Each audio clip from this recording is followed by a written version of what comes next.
Alors bonjour, je suis Isabelle Lambert-Vallot. Depuis près de 30 ans, j'ai travaillé dans le domaine aéronautique et spatial et notamment sur des études de recherche consistant à réduire l'impact des avions sur l'environnement. Plus personnellement, je suis une adepte depuis plus de 20 ans sur l'habitat naturel et économe en énergie et aussi du jardinage, incluant le potager, avec des solutions non impactantes sur l'environnement. Et c'est la conciliation de mes compétences en ingénierie, matériaux, environnement, énergie, avec mes centres d'intérêt personnel qui font que je me suis lancée dans la création d'un cabinet de conseil.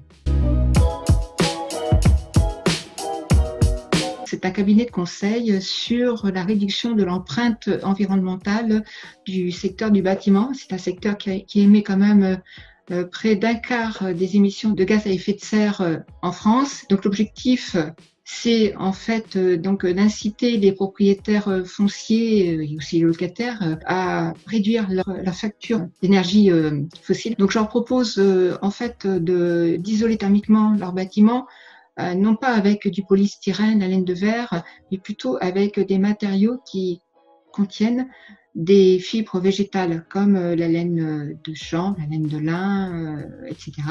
Et d'autre part, je les incite aussi à végétaliser leur site, que ce soit au sol, autour du site, autour du bâtiment ou en hauteur. Et c'est ces deux approches que je mets en avant. La finalité étant d'inciter les gens à séquestrer ce carbone, ici le gaz carbonique, dans les sols, les plantes, les matériaux.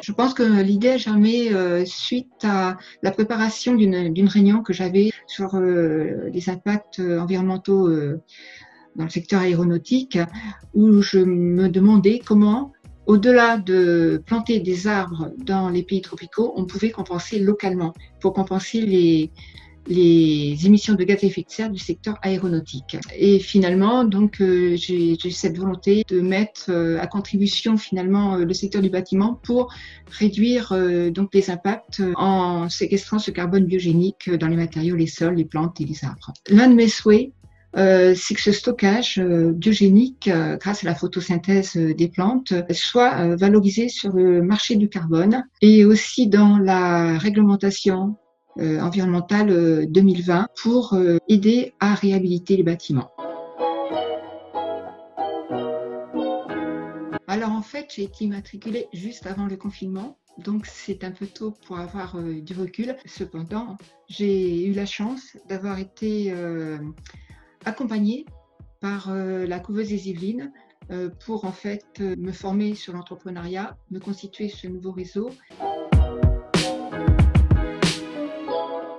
Mon objectif, c'est de mener une veille technologique sur tout ce qui peut contribuer à réduire donc les impacts du secteur du bâtiment et en particulier les nouveaux matériaux qui émergent comme ceux qui comportent du miscanthus ou de l'arbre de prairie, voire de la paille de riz. Donc il y a vraiment un réel intérêt de valoriser ce type de matériaux dans le secteur du bâtiment. Il y a aussi beaucoup de techniques anciennes qu'on a oubliées, qu'on commence à réapprendre, comme l'utilisation du mur trombe, l'utilisation de l'adobe, du torchis. Donc ça contribue en fait à réduire très très sensiblement l'empreinte carbone. La conception bioclimatique est aussi une approche que je soutiens très fortement.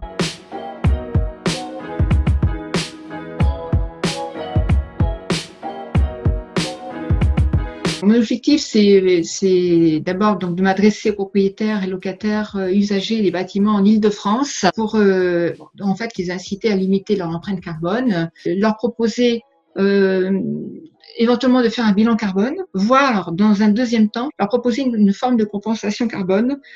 C'était l'idée d'origine en fait, donc localement, et ensuite en compensant ce qui reste de leurs émissions, donc incompressibles, en finançant des projets d'isolation ou de végétalisation sur leur territoire. Pour cela, en fait, je compte m'appuyer sur le nouveau label bas carbone national qui a été publié en avril 2019. Néanmoins, la méthodologie pour comptabiliser le carbone n'est pas encore établie et validée par le ministère de la Transition écologique et solidaire. Mon approche de compensation carbone locale est plutôt récente. Il y a encore peu d'acteurs qui se lancent sur ce marché, mais néanmoins, je pense que c'est une solution pour aider à la réhabilitation des bâtiments.